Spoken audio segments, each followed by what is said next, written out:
સજાગતી રહી 108ની ટીમ। જણાવી દઉં કે સામાન્ય દિવસો કરતા 46% વધારે ઇમરજન્સીના કોલ આવ્યો। આ સાથે જ અમદાવાદ, વડોદરા, ભાવનગર અને ગાંધીનગરથી સૌથી વધારે કોલ આવ્યો। અગમચેતીના ભાગરૂપે 108ની ટીમ દ્વારા પહેલેથી જ તમામ પરિસ્થિતિને પહોંચી વળવા તૈયારી કરી લેવામાં આવી હતી। ઉત્તરાયણનો તહેવાર સુખ શાંતિપૂર્વક લોકોએ ઉજવ્યો છે, પણ આ ઉત્સાહના અતિરેકમાં ઘણા એવા ગંભીર અકસ્માતો પણ 108 દ્વારા નોંધવામાં આવ્યા છે।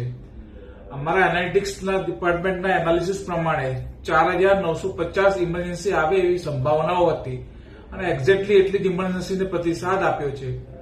હું વાત કરું કેસીસ વાઇઝ તો સૌથી વધારે ફોલડાઉનના કેસીસ વધારે આવ્યા છે, એ સિવાય એક્સિડન્ટના અને થ્રેડ કટિંગના પણ 163 જેટલા કેસ આવ્યા છે। રોજની 400 થી 450 કેસીસ એક્સિડન્ટના આવતા હોય છે, જેમાં 3 ગણો વધારો એટલે કે 1100 થી 1200 કેસીસ એક્સિડન્ટના આવી ગયા છે અને રોજની જે ટ્રોમા અને ફોલડાઉનના કેસીસ હોય છે એવા 350 જેટલા આવતા હોય છે, એમાં પણ 3 ગણા એટલે કે 1100 થી 1200 કેસીસ એ ટાઈપની ઇમરજન્સીમાં આવેલા છે। આજે 15મી તારીખ છે અને આજે પણ વાસી ઉત્તરાયણનો દિવસ છે અને ગુજરાતની અંદર વાસી ઉત્તરાયણ પણ એ જ હર્ષોલ્લાસથી ઉજવવામાં આવે છે।